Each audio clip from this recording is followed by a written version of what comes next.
کچھ لوگ کہتے ہیں تم تو پھر شیطان کی ماننے والے ہو، لعنت ہو شیطان پر، ہم کبھی بھی اس کی نہیں ماننے والے۔ اپنے بچوں کو جس طرح سونے سے پہلے ہاتھ دھو لیے کہ نہیں، برش کر لیا کہ نہیں، دانت صاف کر کے سوئے ہو کہ نہیں، جس طرح یہ پوچھتے ہو نا، اس سے زیادہ ضروری تھا کہ اس سے پوچھتے بیٹا آیت الکرسی پڑھ لی کہ نہیں۔ جب میں نے اس کو پکڑا نا، اس کے ہاتھ سے اس کو پکڑا تو دیکھا اس کا ہاتھ کتے کے ہاتھ کی طرح تھا۔ کہاں ہے ہمارے بابا آدم علیہ السلام، ابراہیم، نوح، اسماعیل، اسحاق، یعقوب، موسیٰ، عیسیٰ، محمد کریم صلی اللہ علیہ وسلم، یہ سارے کہاں ہیں؟ الحی کی صفت جو اللہ نے بیان کی، تو یہ الہ کی پہلی دلیل پیش کی کہ لوگوں وہ اللہ ایک ایسی ذات ہے، جب کچھ نہیں تھا تو اللہ تھا، جب کچھ نہیں ہوگا تو اللہ ہوگا۔ خواب ڈراؤنے آتے ہیں، پریشانیاں گھر میں رہتی ہیں، جی مجھ پر عصیب ہے، مجھ پر جادو ہے۔ فضیلت الشیخ مفتی عبداللطیف، اسلامک اسکالر۔ قرآن مجید میں سب سے طویل سورت سورۃ البقرہ ہے، اور سب سے عظیم سورت سورۃ الاخلاص ہے۔ اسی طرح قرآن مجید کی سب سے طویل آیت آیت الدین ہے، جس میں قرض کا ذکر ہے، اور سب سے عظیم آیت آیت الکرسی ہے۔ عظیم اور طویل میں فرق ہے۔ رسول اللہ صلی اللہ علیہ وسلم نے حضرت ابی بن کعب رضی اللہ عنہ سے پوچھا، اے ابو منذر، جانتے ہو قرآن مجید کی سب سے عظیم آیت کون سی ہے؟ تو انہوں نے کہا اللہ اس کے رسول ہی بہتر جانتے ہیں۔ دوبارہ آپ نے پوچھا جانتے ہو کہ قرآن مجید کی سب سے عظیم آیت کون سی ہے؟ تو انہوں نے فرمایا اللہ لا الہ الا هو الحی القیوم۔ تو پیارے پیغمبر نے حضرت ابی بن کعب کے سینے پر ہاتھ مارا اور کہا تجھے تیرا علم مبارک ہو، یہ قرآن مجید کی سب سے عظیم آیت ہے، اور اس کے عظیم ہونے کی بنیادی وجہ یہ ہے کہ اس ایک آیت میں اللہ کریم نے دنیا کے سامنے ایک دعویٰ کیا ہے، اور اس دعوے کی اسی آیت میں 11 دلیلیں پیش کی ہیں۔ دعویٰ ایک ہے، دلیلیں 11 ہیں۔ دعویٰ یہ تھا اللہ لا الہ الا ہو، کہ اللہ ہی وہ ذات ہے جس کے علاوہ کوئی معبود نہیں ہے، اور اس دعوے کی آگے دلیلیں پیش کی الحی القیوم لا تأخذہ سنۃ ولا نوم، یہ آگے ساری اس کی دلیلیں ہیں۔ ایک دعوے کی 11 دلیلیں ہیں، اور اس آیت کو اگر آپ غور سے پڑھیں تو اللہ مالک ملک کے جو نام آئے اس میں، لفظ اللہ ہو، لفظ الحی ہو، لفظ القیوم ہو، لفظ العلی ہو، لفظ العظیم ہو، سارے الفاظ جمع کریں اور جو صیغے اللہ کے لیے استعمال ہوئے جس میں ضمیریں آئی ہیں وہ ساری اگر جمع کریں تو ایک آیت میں اللہ کریم کا ذکر اسماء و ضمائر کے ساتھ 16 مرتبہ ہوا ہے۔ اس لیے اس آیت کو عظیم آیت کہا جاتا ہے کہ اس میں اللہ کریم نے پوری دنیا کے سامنے اپنے الہ ہونے کی دلیلیں ایسی پیش کی جس کا کوئی توڑ نہیں ہے، جس کا کوئی جواب نہیں دے پاتا۔ اسی لیے رسول اللہ صلی اللہ علیہ وسلم نے ارشاد فرمایا من قرأ آیت الکرسی دبر کل صلاۃ مکتوبہ لم یمنعہ من دخول الجنہ الا الموت، جو بندہ ہر فرضی نماز کے بعد آیت الکرسی پڑھ لے تو اس بندے اور جنت کے داخل ہونے میں صرف ایک ہی رکاوٹ ہے، اور وہ موت ہے۔ ادھر موت آئی، ادھر اللہ کریم اس کی قبر کو جنت کا حصہ بنا دے، اس کے لیے جنت کے داخلے کا اعلان کر دے۔ ابو ہریرہ رضی اللہ عنہ کی وہ روایت جس میں وہ فرماتے ہیں کہ رسول اللہ صلی اللہ علیہ وسلم نے مجھے صدقہ فطر کے ڈھیر پر کھڑا کیا تو میں دیکھتا ہوں کہ بندہ آتا ہے اور چوری کرنا شروع کر دیتا ہے، چادر بچھا کے وہ اس میں صدقہ فطر کا مال ڈالنا شروع کر دیتا ہے۔ میں نے پکڑ لیا اس کو، کہا چوری کرتے ہو؟ تو اس نے کہا ہاں میرے چھوٹے چھوٹے بچے ہیں، میں بہت پریشان ہوں، تو بس تو مہربانی کر اور مجھے چھوڑ دے۔ تو حضرت ابو ہریرہ رضی اللہ تعالی عنہ نے اس کی بات سنی اور ترس آ گیا اور اس کو چھوڑ دیا، اور آ کے رسول اللہ صلی اللہ علیہ وسلم کو بتایا یا رسول اللہ وہ رات ایک بندہ چوری کرنے آیا تھا، پکڑ لیا تھا، اس نے گزارش کی، میں نے اس کو چھوڑ دیا۔ کہا دھیان رکھنا پھر آئے گا۔ اگلا دن ہوا پھر پکڑا گیا، اگلا دن ہوا پھر پکڑا گیا، پھر اس نے ایک گزارش کی جب حضرت ابو ہریرہ نے اصرار کیا میں نے تجھے پکڑ لیا، بالکل نہیں چھوڑوں گا، پکڑ کے تمہیں رسول اللہ صلی اللہ علیہ وسلم کے پاس لے کے جاؤں گا، تو اس نے کہا میں تمہیں ایک بات بتاتا ہوں، اگر تو اس پر عمل شروع کر دے تو تجھ پر بھی، تیرے مال پر بھی، ہر چیز پر اللہ کریم محافظ مقرر کر دے گا اور تیرے پاس کوئی شیطان نہیں پھٹکے گا۔ تو کہا اذا اویت الی فراشک فقرا آیۃ الکرسی لن یزال معک من اللہ حافظ ولا یقربک الشیطان حتی تصبح۔ جب تو اپنی چارپائی پر، اپنے بستر پر لیٹنے لگے تو اس وقت آیت الکرسی پڑھ لیا کر۔ اگر تو آیت الکرسی پڑھ لے گا تو اللہ کی طرف سے تجھ پر محافظ مقرر کر دیے جائیں گے، اللہ کی طرف سے تجھ پر ایک حفاظت کرنے والا مقرر ہو جائے گا، یعنی فرشتہ متعین ہو جائے گا، اور صبح تک شیطان تیرے قریب بھی نہیں پھٹکے گا، تیری چیز چوری نہیں ہو پائے گی۔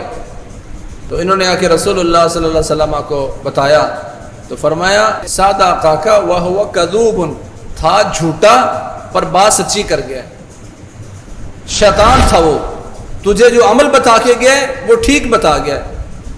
تو ایک تو یہ بات ذہن میں رہنی چاہیے کہ برے بندے سے بھی اچھی بات ہو سکتی ہے، اور ہم یہ آیت الکرسی شیطان کے کہنے پر نہیں پڑھ رہے، محمد کریم صلی اللہ علیہ وسلم نے فرمایا کہ وہ بات جو بتا کے گیا اچھی بتا کے گیا، تھا جھوٹا بات سچی کر گیا۔ تو پیارے پیغمبر کے کہنے پر اور آپ کی مہر لگانے پر ہم یہ عمل کر رہے ہیں۔ کچھ لوگ کہتے ہیں تم تو پھر شیطان کی ماننے والے ہو، لعنت ہو شیطان پر، ہم کبھی بھی اس کی نہیں ماننے والے۔ اگر محمد کریم صلی اللہ علیہ وسلم نے اس کی تصدیق نہ کی ہوتی اور جب تک یہ نہ کہا ہوتا کہ یہ تھا جھوٹا بات سچی کر گیا۔ اپنے بچوں کو جس طرح سونے سے پہلے ہاتھ دھو لیے کہ نہیں، برش کر لیا کہ نہیں، دانت صاف کر کے سوئے ہو کہ نہیں، جس طرح یہ پوچھتے ہو نا، اس سے زیادہ ضروری تھا کہ اس سے پوچھتے بیٹا آیت الکرسی پڑھ لی کہ نہیں۔ خواب ڈراؤنے آتے ہیں، پریشانیاں گھر میں رہتی ہیں، جی مجھ پر عصیب ہے، مجھ پر جادو ہے۔ رات کو سوتے وقت آیت الکرسی کا اہتمام کرو، آخری تینوں کل پڑھ کر ہاتھ پر پھونک مارو، اور پھونک مارنے کے بعد دونوں ہاتھوں پر پھونک مارنے کے پورے جسم پر اس کو ملو، پھر دوسری دفعہ تینوں کل پڑھ کے پورے جسم پر ملو، اور پھر تیسری دفعہ یہ عمل کرو۔ یہ ساری اس طرح کی شیطانی حرکات، وسوسات، آسیب، سحر اور جادو، نظر بد ختم ہو جائے گا۔ جب خود آپ عمل نہیں کر پاتے تو اس کا نتیجہ یہ ہوتا ہے کہ پھر مشکلات آتی ہیں، گھروں میں بھی، بیوی بچوں میں بھی، مسائل میں بھی۔ اور ایک اہم جو بات ہے، جتنی دفعہ بھی آیت الکرسی کا ذکر آیا کہ اس کو پڑھو، تو ہمارے ہاں عموماً نماز پڑھنے کے بعد بھی آیت الکرسی پڑھ کے یوں کپڑا آگے کھینچ کر منہ اپنے سینے کی طرف کر کے لوگ پھونک مارتے ہیں، یہ درست نہیں ہے۔ حرج کیا ہے؟ حرج کیا؟ من قرأ آیت الکرسی، جس بندے نے آیت الکرسی پڑھی، پڑھنے کا ذکر ہے، آگے جو نفخ یا نفس کا ہم نے خود اضافہ کر لیا۔ جہاں رسول اللہ صلی اللہ علیہ وسلم آپ سے پڑھنے کے بعد پھونکنے کا ذکر ہے، وہ بھی روایات موجود ہیں کہ آپ نے فرمایا جب بندہ رات کو سونے لگتا ہے، آخری تینوں کل پڑھتا ہے، ثم نفث، پھر اس نے پھونک ماری اپنے ہاتھوں میں، وہاں پھونک مارنے کا ذکر ہے۔ اس کا مطلب ہے جہاں رسول اللہ صلی اللہ علیہ وسلم نے امت کی تعلیم کی کہ پھونک مارنی ہے، وہاں الفاظ موجود ہیں۔ جہاں موجود نہیں ہے وہاں خود آپ نے شریعت سازی کر لی، جو کام پیارے پیغمبر نے امت پر متعین کرنا تھا وہ ہم نے خود متعین کر لیا۔ یہ شریعت سازی جائز نہیں ہے۔ اگر آپ پوچھیں گے حرج کیا ہے، ہم کہتے ہیں حرج یہ ہے کہ رسول اللہ صلی اللہ علیہ وسلم نے کتنی جگہ پر پھونک مارنے کا ذکر کیا ہے کہ آپ مریض کو دم کرتے ہیں پھونک ماریں، یا پھونک کا ذکر موجود ہے۔ آپ آخری تینوں کل پڑھتے ہیں، ہاتھوں پر پھونک ماریں۔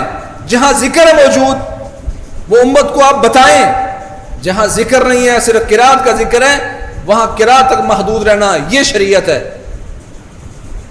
ہم آپ سے پوچھیں قرات کا، جس بندے نے نماز کے بعد من قرأ آیت الکرسی دبر کل صلاۃ مکتوبہ، جس نے آیت الکرسی پڑھی ہر فرضی نماز کے بعد، یہاں پڑھنے کا ذکر ہے، تم نے آگے جو پھونک مارنے کا ذکر بنا لیا، اس کی دلیل تمہارے ذمہ۔ حرج کیا ہے؟ حرج یہ ہے کہ پیارے پیغمبر نے کئی موقعوں پر پھونک مارنے کا ذکر بھی کیا ہے، جہاں ذکر تھا وہاں آپ نے بیان کیا، جہاں ذکر نہیں ہے تمہیں حق نہیں ہے کہ اس میں اضافہ کرو۔ آیت الکرسی ہر نماز کے بعد پڑھنی ہے، ہر فرضی نماز کے بعد پڑھنی ہے، رات کو سوتے وقت پڑھنی ہے، پڑھنا ہے۔ پھونک مارنے والی بدعت اپنے بچوں میں مت پھیلائیں۔ حضرت عمر بن عاص رضی اللہ تعالیٰ فرماتے ہیں میں نے کھجوروں کا ایک ڈھیر لگایا تو میں دیکھتا ہوں کہ اس ڈھیر میں سے چیزیں کم ہو رہی ہیں، کھجوریں کم ہو رہی ہیں، میری کھجوریں چوری ہو رہی تھی۔ میں اس پر بڑا پریشان ہوا، میں نے کہا آج میں پہرا لگاؤں گا، دیکھتا ہوں کون ہے جو چوری کرتا ہے۔ کہتا ہے میں پہرا لگا کے بیٹھا ہوا تھا کہ ایک نوجوان آیا اور اس نے آ کے چادر پھیلائی اور میری کھجوریں چوری کرنے کی نیت سے اس نے اپنے اس چادر میں ڈالنا شروع کر دی۔ کہتے ہیں میں نے اس کو پکڑا، فَإِذَا كَانَ يَدُهُ يَدَ الْكَلْبِ، جب میں نے اس کو پکڑا نا، اس کے ہاتھ سے اس کو پکڑا تو دیکھا اس کا ہاتھ کتے کے ہاتھ کی طرح تھا۔ اس کا ہاتھ ایسے تھا جیسے کتے کا ہاتھ ہو اور اس پر بال بھی تھے۔ میں نے پوچھا جنوں میں سے ہو کہ انسانوں میں سے؟ تو اس نے کہا جنوں میں سے ہو۔ اس لیے یہ ثابت ہوتا ہے کہ مسلمانوں کے مال کی چوری شیاطین کر سکتے ہیں۔ میں نے کہا پھر تو آج پکڑا گیا۔ اس نے بھی کہا میں تمہیں ایک ایسا عمل بتاتا ہوں، اگر تو صبح شام کر لے، صبح شام کے اذکار میں آیت الکرسی شامل ہے، اگر تو صبح اور شام دو ٹائم آیت الکرسی پڑھ لے تنجیکم من الجنان، تو یہ تمہاری آیت الکرسی صبح شام پڑھنا تمہیں ہر طرح کے جنوں سے بالکل نجات دے دے گا، محفوظ کر دے گا۔ تو یہ آیت الکرسی صبح شام کے اذکار میں بھی شامل ہے، کہا اگر یہ تم پڑھو گے جنوں سے محفوظ ہو جاؤ گے۔ یہ پھر حضرت عمر بن عاص رضی اللہ تعالیٰ نے پیارے پیغمبر کو بتایا کہ یا رسول اللہ میری کھجوریں کام ہو رہی تھی، میں نے پیرا لگایا، نوجوان کو پکڑ لیا، اس کا ہاتھ ایسے کتے کا ہاتھ تھا تو وہ جنوں میں سے تھا، تو جاتے وقت مجھے یہ بات بتا کے گیا۔ تو آپ نے تصدیق فرمائی کہ ہاں صبح شام کے اذکار میں اس کو داخل کرو تم جنوں سے محفوظ ہو جاؤ گے۔ تو اس اعتبار سے آیت الکرسی یہ قرآن مجید کی آیات میں سے سب سے عظیم آیت ہے۔ اس میں ایک دعویٰ ہے اللہ لا الہ الا ہو، اللہ کے علاوہ کوئی معبود برحق نہیں ہے، اللہ ہی معبود ہے، یہ ایک دعویٰ ہے۔ چونکہ ہم مسلسل توحید پر بات کرنے جا رہے ہیں خطبات میں، تو اس آیت کو اگر آپ گھر میں جا کر اس کے ایک ایک لفظ پر غور کریں تو اس میں آپ کو توحید نظر آئے گی۔ اللہ تعالیٰ فرماتے ہیں اللہ لا الہ الا ہو، اللہ ہی وہ معبود ہے، اللہ ہی وہ ہے جس کے علاوہ کوئی معبود برحق نہیں ہے، یہ ایک دعویٰ ہے۔ اس دعوے کے بعد اللہ نے پہلی دلیل پیش کی الحی، کہ وہ زندہ ہے۔ یہ اللہ مالک الملک نے الہ کی صفات میں سے پہلی صفت اللہ نے بیان کی کہ اللہ الحی ہے، یعنی وہ ذات جو ہمیشہ سے ہے اور ہمیشہ رہے گا۔ وہ اللہ مالک الملک، اللہ کی ذات وہ ذات ہے جو ہمیشہ سے ذات تھی اور رہے گی۔ اور رسول اللہ صلی اللہ علیہ وسلم نے فرمایا کان اللہ ولم یکن شیء قبلہ، اللہ کریم اس وقت سے ہے جب کوئی چیز نہیں تھی، ولم یکن شیء بعدہ، اور اللہ کریم اس وقت بھی ہوگا جب کوئی چیز نہیں ہوگی۔ یہ صرف الہ کی صفت ہے، دنیا میں کوئی چیز نہیں تھی، اکیلا رب تھا، اکیلا اللہ تھا۔ جب کوئی چیز نہیں تھی اس وقت اللہ تھا، جب کوئی چیز نہیں ہوگی تو اللہ ہوگا۔ دنیا میں کوئی ایک مخلوقات میں سے کوئی ایک چیز بتا دیں جس کا یہ وصف ہو۔ انبیاء پیدا ہوئے، بابا جان آدم علیہ السلام کو اللہ نے پیدا کیا، اپنے ہاتھ سے پیدا کیا، مخلوق ہیں، الحی تو نہ ہوئے کہ جو پہلے سے تھے اور پہلے رہیں گے۔ کہاں ہیں ہمارے بابا آدم علیہ السلام، ابراہیم، نوح، اسماعیل، اسحاق، یعقوب، موسیٰ، عیسیٰ، محمد کریم صلی اللہ علیہ وسلم، یہ سارے کہاں ہیں؟ الحی کی صفت جو اللہ نے بیان کی، تو یہ الہ کی پہلی دلیل پیش کی کہ لوگوں وہ اللہ ایک ایسی ذات ہے، جب کچھ نہیں تھا تو اللہ تھا، جب کچھ نہیں ہوگا تو اللہ ہوگا۔ کل شیء ہالک الا وجہ، ہر چیز ختم ہو جائے گی سوائے رب کائنات کے چہرے کے، سوائے اللہ کریم کے، ہر چیز چلی جائے گی۔ کل من علیہا فان ویبقى وجہ ربک ذی الجلال والاکرام، ہر چیز ختم ہو جائے گی صرف تیرا رب ہے جو باقی رہے گا. یہ الہ کی دلیل ہے. اللہ کے علاوہ جس کو پکارا جاتا ہے, جس کی عبادت کی جاتی ہے, جس سے دعائیں کی جاتی ہیں, جس سے مدد مانگی جاتی ہے, جس کے نام پر نظر و نیاز کی جاتی ہے, وہ صرف ایک ذات ہے, اللہ کریم, کیونکہ الہ وہ ہے. اس کے علاوہ کسی میں الہی ہونے کی دلیل موجود نہیں ہے. یا دکھا دو پہلے کہاں ہیں, جو بعد میں آئیں گے وہ کتنی دیر باقی رہیں گے. یہ صرف اللہ کا خاصہ ہے. فرمایا هو الحی لا الہ الا ہو. هو الحی, وہ اکیلا ہی الحی ہے جو ہمیشہ سے تھا اور ہمیشہ قائم رہے گا. لا الہ الا ہو, اس کے علاوہ کوئی معبود برحق نہیں ہے. یعنی جو معبود ہونے کا دعویٰ کرے یا جس کو معبود لوگ سمجھیں, اس کا وصف بیان کریں, کیا اس میں الحی موجود ہے؟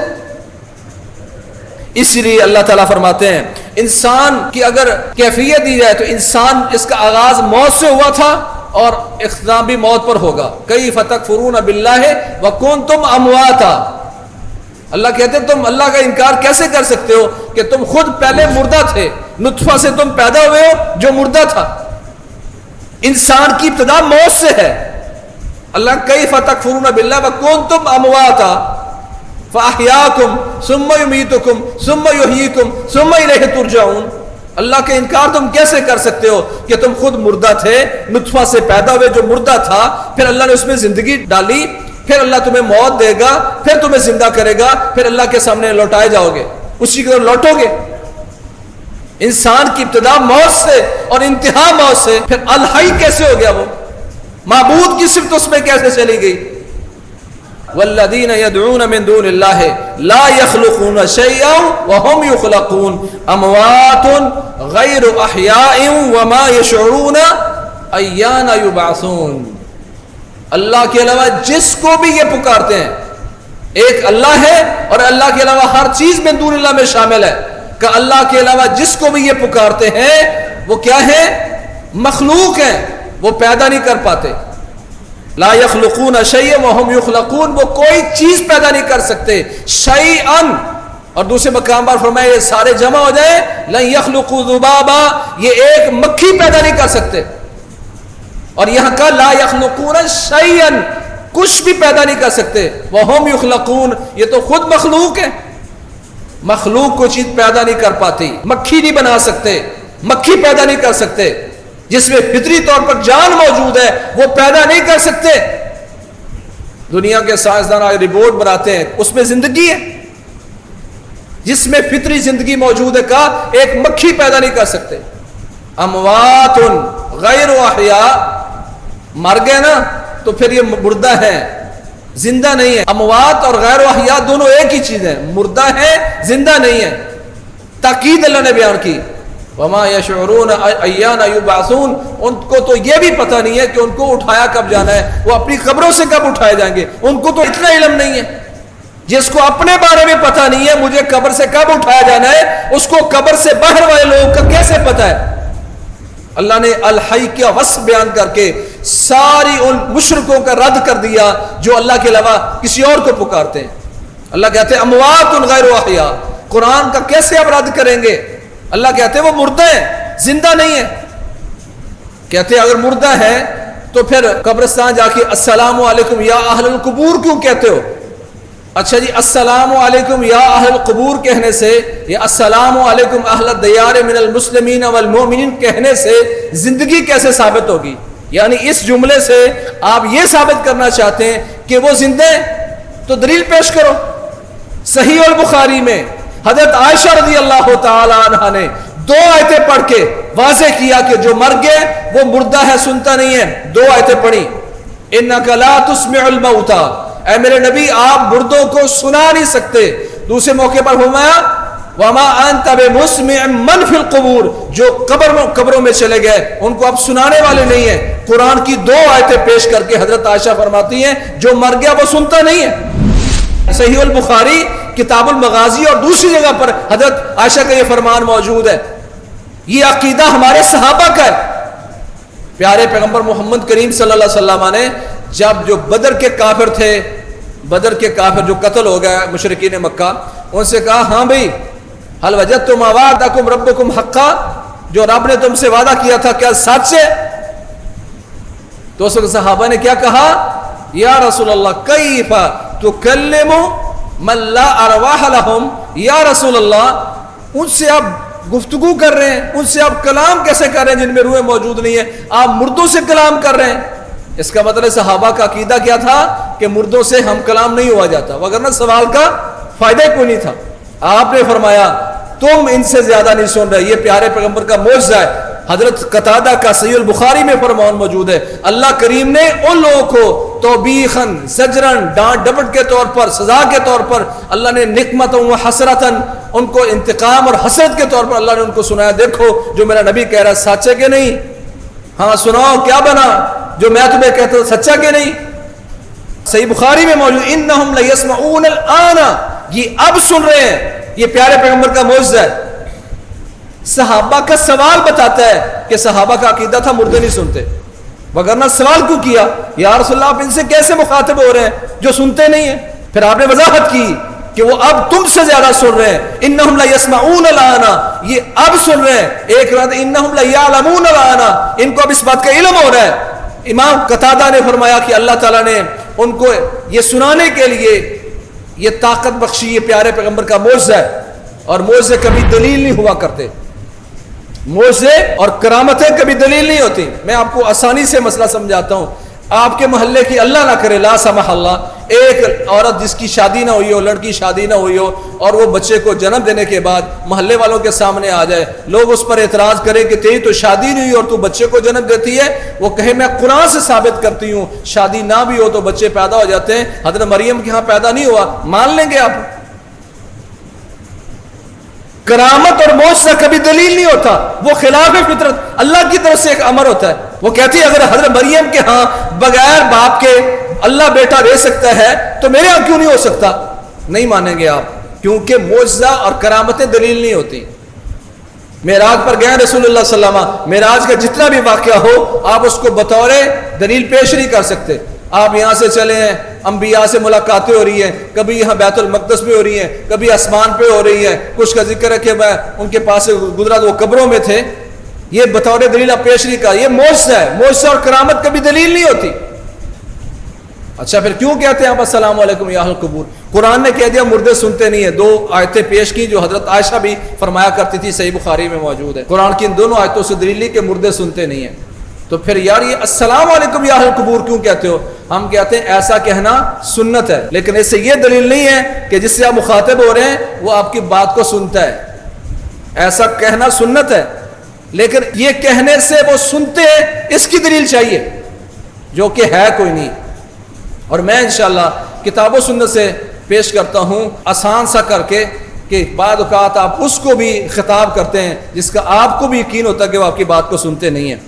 قرآن مجید میں موجود ہے کہ ابراہیم علیہ السلام نے بت توڑنے سے پہلے بتوں سے خطاب کیا اور کہا تمہیں کیا ہو گیا ہے؟ بولتے کیوں نہیں ہو؟ تمہیں کیا ہو گیا؟ کھاتے کیوں نہیں ہو؟ اب حضرت ابراہیم مخاطب ہے بتوں سے، ان سے خطاب کر رہے ہیں، تو دلیل ہے پھر وہ سنتے ہیں۔ پھر تو آپ قرآن سے ثابت کریں نا کہ بت بھی سنتے ہیں، کیونکہ حضرت ابراہیم علیہ السلام بتوں سے خطاب کر رہے ہیں اور کہہ رہے ہیں تمہیں کیا ہو گیا ہے؟ کھاتے کیوں نہیں ہو؟ حالانکہ کوئی بندہ اس بات کو ماننے کے لیے تیار نہیں ہے۔ یہ پہلی دلیل ہے کہ آپ کو یقین ہوتا ہے جس سے میں خطاب کر رہا ہوں میری بات سن نہیں رہا، پھر بھی آپ اس سے خطاب کرتے ہیں۔ رسول اللہ صلی اللہ علیہ وسلم جب یہ چاند چڑھتا ہے تو دعا مانگا کرتے اللہم احلہ علینا بالامن والایمان والسلامت والاسلام ربی و ربک اللہ، اے چاند میرا اور تیرا رب اللہ ہے۔ چاند سنتے ہیں، پیارے پیغمبر نے اس چاند سے خطاب کیا تیرا رب اللہ ہے، میرا اور تیرا رب اللہ ہے۔ یہ دلیل اس بات کی کہ پیارے پیغمبر چاند سے مخاطب ہیں۔ ساری دنیا اس بات پر متفق ہے کہ چاند سنتا نہیں ہے۔ رسول اللہ صلی اللہ علیہ وسلم کے سامنے ایک جھگڑا لایا گیا یہودیوں کا، آپ نے کہا تورات لاؤ، تورات لا کے سامنے رکھے گی، آپ نے کہا آمنت بک وبالذی انزلک، اے تورات تجھ پر بھی ایمان لایا اور جس ذات نے تجھے نازل کیا اس پر بھی ایمان لایا۔ پیارے پیغمبر تورات سے خطاب کر رہے ہیں، تورات سنتی ہے۔ رسول اللہ صلی اللہ علیہ وسلم سفر کرتے تو کہیں پڑاؤ کرتے تو آپ زمین سے خطاب کرتے اعوذ باللہ منک ومن شر ما فیک، میں اللہ کی پناہ چاہتا ہوں تجھ سے اور جو شر اے زمین تجھ میں موجود ہے اس سے اللہ کی پناہ چاہتا ہوں۔ زمین سنتی ہے، پیارے پیغمبر اس سے خطاب کر رہے ہیں۔ حضرت عمر بن خطاب رضی اللہ تعالی نے حجر اسود سے خطاب کیا، انی لعلم انک حجر، مجھے پتا تو پتھر ہے، لا تنفع ولا تضر، نہ تو نفع دے سکتا ہے نہ تو نقصان دے سکتا ہے، آسمان سے آیا ہوا، جنت سے آیا ہوا حجر اسود، اس کو حضرت عمر خطاب کر رہے ہیں، تو مجھے پتا تو پتھر ہے، نہ تو نفع دے سکتا ہے نہ نقصان دے سکتا ہے۔ حضرت عمر مخاطب ہوئے ہیں اس سے، تو یہ دلیل اس بات کی حجر اسود سنتا ہے۔ کتاب و سنت سے کتنے دلائل اور آپ کو دوں کہ آپ خود یقین رکھتے ہیں، آپ مخاطب ہوتے ہیں، یہاں بھی آپ کو یقین ہونا چاہیے کہ ایسا کہنا سنت ہے، السلام علیکم اہل دیار من المسلمین والمؤمنین، یہ یقین ہونا چاہیے کہ میں ان سے مخاطب ہوں لیکن یہ میری بات سنتے نہیں ہیں۔ جس سے حضرت ابراہیم مخاطب تھے بتوں سے، ان کو یقین تھا یہ سنتے نہیں ہیں۔ پیارے پیغمبر مخاطب سے چاند سے، یقین ہے کہ یہ سنتا نہیں ہے۔ حضرت عمر مخاطب تھے حجر اسود سے، یقین ہے یہ سنتا نہیں ہے۔ پیارے پیغمبر مخاطب ہے تورات سے، یقین ہے کہ یہ سنتی نہیں ہے۔ پیارے پیغمبر مخاطب ہے زمین سے، اور یقین ہے کہ یہ سنتی نہیں ہے۔ اس طرح آپ کا یقین ہونا چاہیے۔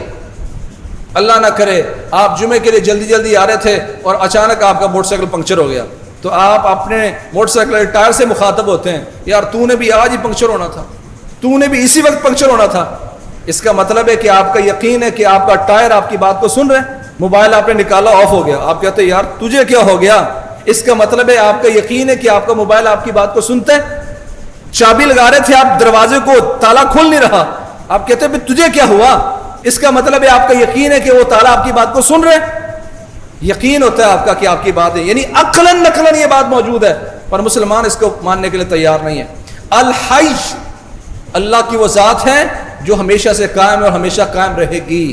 یہ صرف الہ کی صفت ہے، جو جب یہ کسی اور میں صفت موجود نہیں ہے تو کبھی وہ الہ بھی نہیں ہو سکتے۔ تو یہ آیت الکرسی کو پورے اہتمام کے ساتھ دیکھ کے آئیں۔ میں نے عرض کیا ایک دعویٰ ہے 11 دلیلیں، ایک آیت میں 16 مرتبہ اللہ تعالیٰ نے اپنا ذکر کیا نام کے ساتھ یا ضمیر کے ساتھ، اس لیے اس آیت کو قرآن مجید کی سب سے عظیم آیت قرار دیا جاتا ہے، کیونکہ اس میں توحید ہے، ایک ایک چیز میں توحید بیان کی گئی ہے۔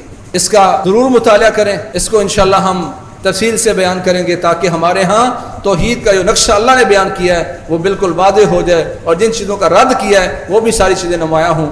اللہ کریم ہمیں، ہماری اولادوں کو، مسلمانوں کو اور ہمارے معاشروں کو اللہ کے حقوق سے جو توحید ہیں، اللہ کا حق توحید ہے، اللہ اس حق کی حفاظت کرنے کی توفیق نصیب فرمائے، اور اس حق کو پوری دنیا میں پھیلا کر اس حق کا دفاع کرنے کی توفیق نصیب فرمائے۔ فاقول قولی ھذا واستغفر لی ولکم سبحان اللہ۔ خیر کی بات آگے شیئر کیجیے اور اپنے لیے صدقہ جاریہ بنائیے۔